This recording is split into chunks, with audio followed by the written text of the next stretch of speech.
that's the worst thing that you can be doing, right? The last thing that we need to be doing is taking the people who are responsible for driving customer lifetime value, right? Which is a lower cost to acquire that revenue because they're from your existing customers, and get rid of them.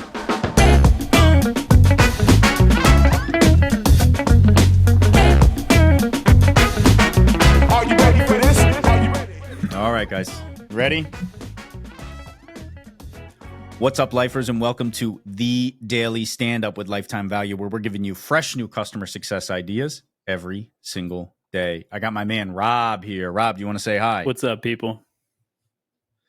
And we've got JP with us. JP, do you want to say hi? Just trying not to stretch out the neck hole. Interesting. And we have Andrew with us. Andrew, can you say hi, please? What's up, everybody? Andrew nodded approvingly when JP said that very weird statement. I think this is going to be an interesting You know what I'm conversation. talking about. I do. See, you keep gesturing towards your shirt, JP, but remember, there are people listening and not watching. Anyway, I am your host. My name is Dylan Young. Andrew, thank you so much for being here. Would you please introduce yourself? My name's Andrew Marks. I am the co-founder of SuccessHacker, and we have a product called Success Coaching. I've been in customer-facing roles since I was in college, since before I went to college, as a matter of fact.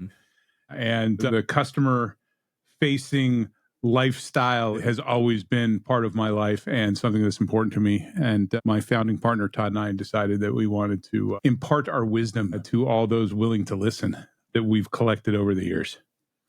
I like the phrase customer-facing lifestyle. We should talk more about that another time, Andrew, because I've got a lot of ideas and thoughts around that phrase in a good way. Andrew, you know what we do here? We ask one simple question of every single guest, and that is, what is on your mind when it comes to customer success? So can you break that down for us? What is on my mind? There's so many things on my mind about customer success, quite frankly. The thing that's been top of mind lately, though, has been, I feel like we haven't learned from our mistakes. I feel like, there's a, and that's a timely, it's a very timely, I'm talking specifically about, well, actually some overlap here too.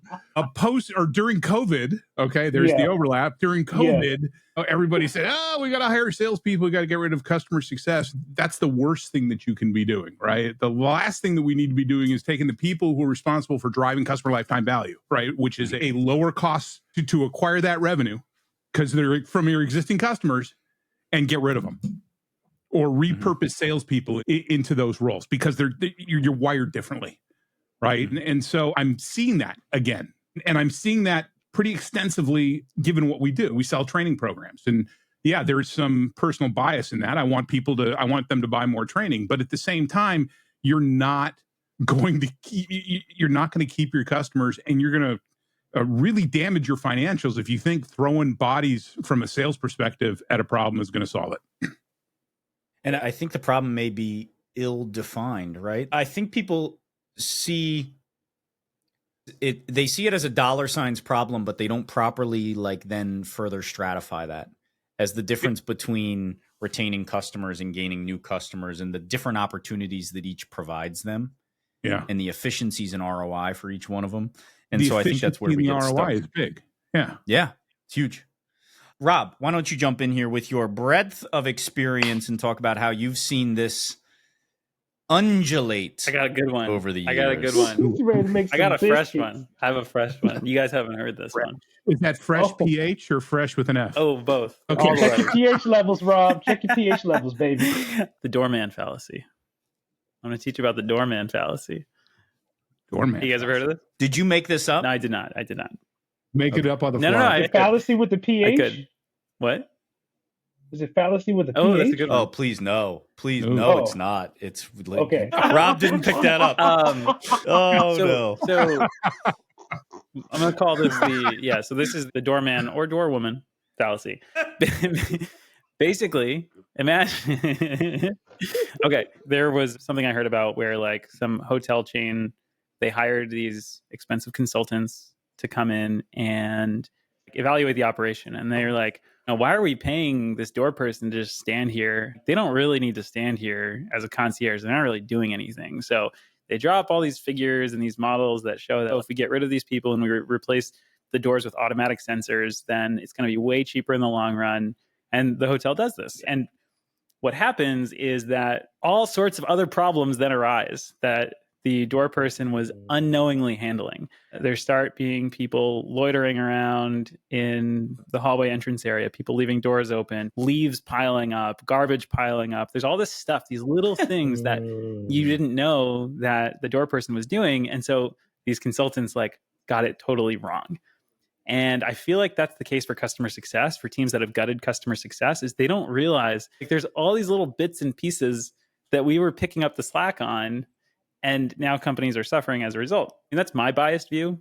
I think I've talked with the guys about maybe asking CEOs their perspective, CEOs of companies that have gutted their CS teams. But I don't know. I think it's an interesting angle. JP, before you jump in, Andrew, I saw you wanted to say something. So why don't you go ahead? Well, and the thing that's frustrating is that we went through this with COVID and they got rid of all those folks, or they started gutting it. And then they came back and said, wait a minute, this was a mistake. We got to hire. And actually, during COVID and towards the tail end of COVID, our business freaking skyrocketed because of that. And so it's okay, once again, we're not learning from our mistakes. I also think part of the problem, though, also has been, and I've had a lot more discussions lately on this, and this has been something that we've waxed poetic about for years. Customer success needs to own a number. You need. Does it matter what the number is? The number is in a growing company. What do you mean? Doesn't matter what the number is? Yeah. Well, I think the number shouldn't be one. Okay, but the number. Yeah. No, I mean the makeup of the number. Some people say it's a purely revenue number. Some people are fine with it being like a CSQL sort of situation. Others, it's NPS. But when you say number, you're referring to dollars, right? I'm talking dollars. CSQL is dollars, right? I'm talking dollars. There was one point I was talking to an executive friend of mine at Salesforce, and he was telling me how the CRO just was assigned a $1 billion revenue number, and the CCO is assigned a $2 billion revenue number, right? In a growing company, your sustaining revenue quickly outpaces new revenue. So why in God's name would you not have somebody responsible for that sustaining revenue? And you should own that number. You own number, you have power, you have influence. These executives are like, I don't want to own a number. And even CSMs, I don't want to own a number. I'm not selling. Well, first of all, you are selling. So let's get past that misnomer. You are selling every single freaking day, everything that you do. You're just not doing it. You're not doing greenfield selling. You're doing internal selling. You're selling value. You're selling that expansion. You are selling yourself.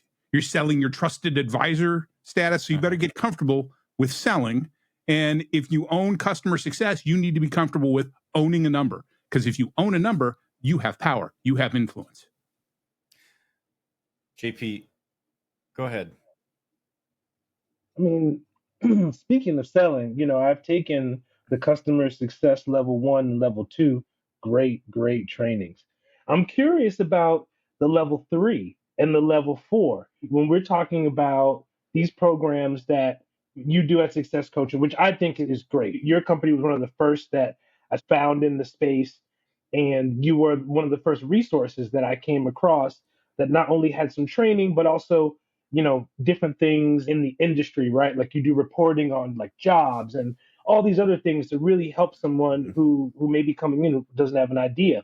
Now, I've talked to some companies, they may have a bunch of their CSMs go through a training. I'm curious about this level 3 and 4. I know that your level 1 and 2, I feel like are pretty well known, and the program itself is well known. But I would like to hear just a little bit more about maybe those, what your intention behind those was.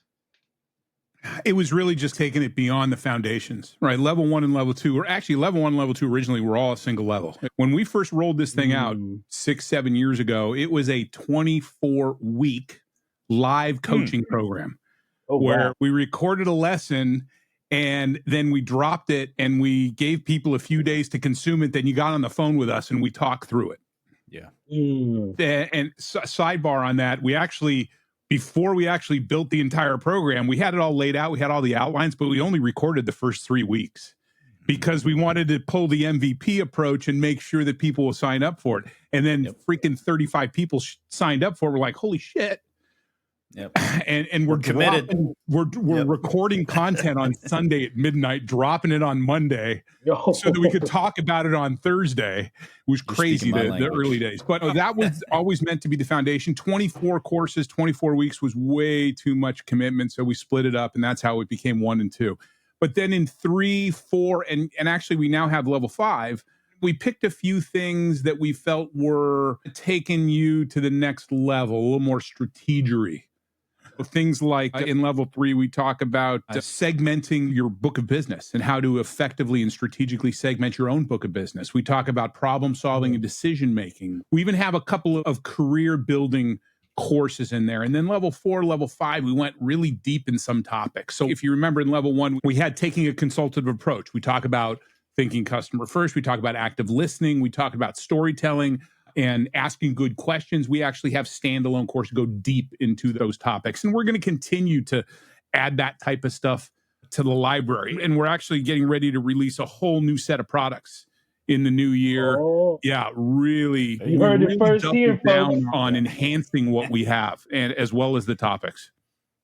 Awesome. Andrew, that is our time, but I say this sincerely. You ought to come back and tell us more about those products. Would love to hear about what you're doing to, I think we talk so much about the definitional debates within CS, and it'd be really interesting to see how you guys are thinking about that and maybe serving that market or trying to, I don't want to say control the narrative, but you guys are a respected voice in the space. So how are you using that voice to help folks, not just educate, but maybe point folks in a certain direction, like you said, with owning a number? Anyway, we are out of time. Love this conversation. Please come back soon. But for now, we've got to say goodbye. Awesome. Hey, I appreciate you having me on. And as you can tell, I love talking about this stuff. So, and you guys are cool to hang with, right? And just remember, Wow, my favorite coffee cup there. Right? This is how I wake up every morning. Be Yes. strong. for anybody on audio, it was an expletive-laden coffee cup. Yes. Yeah, All right. Come on, YouTube.